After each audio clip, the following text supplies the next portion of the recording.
everybody, it's Christine, and today I wanted to share with you 10 ideas for your Christmas scrapbook layouts. If you are like me, doing those things that happen every year, Christmas, Halloween, Easter, those layouts get to be a little bit challenging because it's the same subject and we need some fresh ideas. And so I went through my albums and pulled out some that I thought had some different ideas to them to share with you today. And I'm going to go through each of those and we will hopefully give you at least a couple different ideas or twists on things. And maybe you'll have some to share back with me. I'd love to hear those in the comments. So let's go ahead and dive in. Now, I'm going to start with one that I did last year, and this one is like one of my most pinned, most liked projects in galleries and stuff. And the idea here is to use some of your ribbon and make it look like a present. Okay, really simple technique, not at all challenging. You just need some good ribbon and some adhesive to stick it down. I had no idea it was going to be quite so popular. But it has been, and you could see there's not a ton going on beyond that. I made what would be like the bow area to look real pretty, but then beyond that, my embellishing is very simple, just with some misting and a few little embellishments, and that's it. So think about the possibilities here. You could certainly do this in a variety of colors. You could do this and have a whole grid of pictures. You could do this for a birthday layout too. So lots of ideas with that. Simple, but just a quick eye-catching way to approach things. Next up, a lot of times we have Christmas pictures that don't match any collection. These pictures are of my son on a snowy Christmas day, and they don't match anything Christmas that I have. They don't match the traditional colors. They don't even match the non-traditional Christmas collections. So what I did is I pulled out a collection that was meant for Christmas and winter, and this is a photo play collection from this year, and I went down the snow route. How did I keep it with a little bit of a Christmas focus? Well, I've got the word Noel on here as a reminder that it was a Christmas day picture, but then the rest of it just has the winter feel, and that's okay too. I know some people could care less if their pictures match.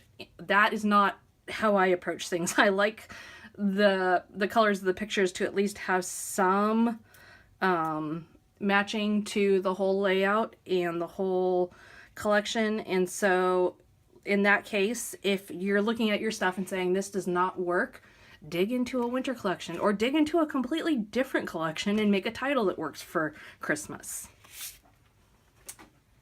Next up, this is one of my favorite techniques. In fact, I will have a video up for you tomorrow that features this technique, and that is make Christmas trees out of unexpected things. So this one is made up of squares. Now this one I cut the square out, but these are just squares layered on top of each other to make a Christmas tree. The possibilities are endless. You could do a collage style, you could use circles, you could use stars, you name it, think about it, you can use it. And an extra tip here, watch commercials, watch advertisements in magazines and billboards, because there are Christmas trees made out of all kinds of funky shapes that may inspire you.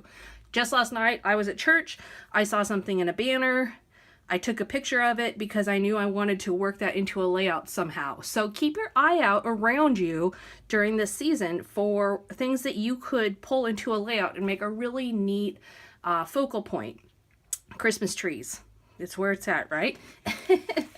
Okay, next. And this is a technique you see me employ regularly, and I say this in all of my layout share videos, I think, but make a scene. Create a cute, fun, whimsical scene using the products that you have on hand. This is one of my favorite layouts ever. I love how I was able to bring in the ornaments and have them look like they're hanging. And if you look real close, you can see there's stitching even more to make them look like they're hanging. And then down here, I've got a little gumdrop village going on. Didn't take a lot beyond the scene to make this layout work. A couple pictures, some pattern paper, some border stickers over here. Okay, but the scene really helps bring the eyes into the pictures, and it just is cute and fun, and that is just an easy way to do the same. And you'll see a lot of my layouts actually have little scenes going on. Next up, how about if you're like me and you have just way too many pictures that are fine, but not necessarily worthy of their own layout. Maybe they're just not great pictures. Maybe the faces are too small. Maybe they need some help. Well, this is a product from Doodlebug that can help you capture all those. I have a video on this one, so check that out. I will link you up to that, but excuse me. What I did is I took my pictures from 2015 and I took all the ones that were just small, little pictures, not the greatest. Maybe the coloring was terrible. Maybe my son has a half smile, even though I know he was actually really happy. All these little pictures. And I just used my craft knife to cut around all these little boxes and created a whole layout that focuses on our 2015. So yes, we have to pull this out of the page protector and open them up and look at them, but that's fine. It's kind of like a different approach to, say, a December documented album. You capture everything, but you capture it all on one layout. And just a fun approach to things. Now, this sheet was, I'm sure, intended originally to be an advent calendar or Christmas countdown kind of thing. This was my own twist on it. Like I said, I have a video for this one. I did it last year, and I will definitely link you up to that because it was just a fun project to do. Okay, now, this is more of a design element than a holiday-related thing, but when I get in a funk and designing, I like to go and take things on a diagonal. Now, you could twist the picture so the whole thing goes on a diagonal. You can just build your design up in a diagonal, but that is one of my favorite things to do, and if you watch any of my videos, you notice I do that a lot. Part of what I like about this one is that these two corners here with the pattern paper help to ground everything. Otherwise, it would still work, but I think it would be a little more overwhelming to the eye. This helps to make everything show where you're supposed to be looking. And as you can see here, again, I built little scenes with my stickers and die cuts. Now, if you're getting to the end of the season and you're ready to kill off a collection or kill off a kit, one of the great things to do is to build clusters. This is a paper with a scene already going on it. So I just put my picture in, and then I used some big shapes to ground it. And then I built some little clusters of embellishments around it. Now, you don't want to go overkill. I went with 3 main embellishments: flare, wood pieces, and cardstock stickers / die cut elements. Okay, so not too much, but just enough to use them up and also to make sure the eye is still focusing in on the picture. And you can see I still have a lot of movement on this layout, even though everything's kind of clumped together, because I've got good papers here with movement within them. And also the tearing here helps to, again, add to a little bit of the interest and break things up a little bit. Next up, get out your circle punch. Your possibilities are endless on Christmas layouts with the circle punch. You can make wreaths, you can make ornaments, you can just make a crazy background like this and create texture. Use that circle punch. Think, how can I use my circle punch to do something different? In this case, I layered mine to create ruffles to look like snow. Very simple technique. Little bit time consuming, but not terribly. Mostly my biggest problem was making sure I had all white in the same cardstock so that I didn't have like weird shades going on. But you can do a lot with a circle punch, so be thinking about that. And again, be watching advertisements, be watching magazines, be watching things to see, oh, that's something interesting that they did with a circle. That is one of my favorite things to do, is just keeping an eye on how I can incorporate what I already have to make a unique layout. Now, Christmas is sparkle time. We cannot do this year round, but at Christmas time, you can go crazy with making your layout sparkle. This is a perfect example of that. I love this layout. I love the pictures on it.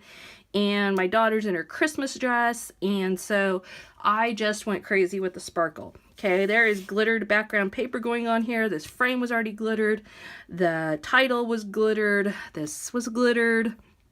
These thickers have glitter on them. I brought in some sequins, and then I even used some stickles around the edges to add some sparkle. You can totally just go all out with the sparkle at this time of year. So do it if you like it. If you don't like it, then don't do it. But if you like to make things sparkly, this is the perfect chance to do it and figure out ways you can work in some sparkly stuff from your stash to do that. Finally, because Christmas is a kind of a classic time of year. Yes, we have modern trends that come into it, but we see a lot of design elements that are classic. We listen to the same music. We like the same movies. We have a lot of the same traditions. This is a good time to dig into your stash and pull out some things that maybe are not quite as trendy right now, but they can work on a Christmas layout. For example, this chain of rhinestones. Okay, I'm not going to use this on my everyday layout right now. It just doesn't fit. I'm going to use enamel dots. I might use sequins. I might use Nuvo drops, but I'm not going to pull out a chain of rhinestones. Okay, but on this, it looks really nice. I also pulled out some old wood stars for this one. Again, it works because it's Christmas. It doesn't look like, oh, those are old. Those are at least 4 years old. No, nobody's looking at it and saying that until I've told them that on my YouTube channel.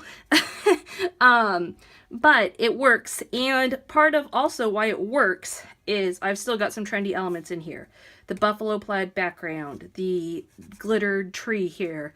Okay, so pull some of those things in your stash out that you want to use that you might not use the rest of the year. So there you have it, 10 ideas for you on ways to change up your Christmas scrapbooking a little bit. Hope you've enjoyed. I would love to hear if you have any additional ideas to share. Please share them with me in the comments because, like I said, I still have some Christmas scrapbooking to do, and I totally get inspired by my viewers and by readers over on my blog and different ideas from people around the web on Instagram and stuff. So I would love to hear your ideas too. And I will be back tomorrow with a fun video hop that has a giveaway, so be sure to check in.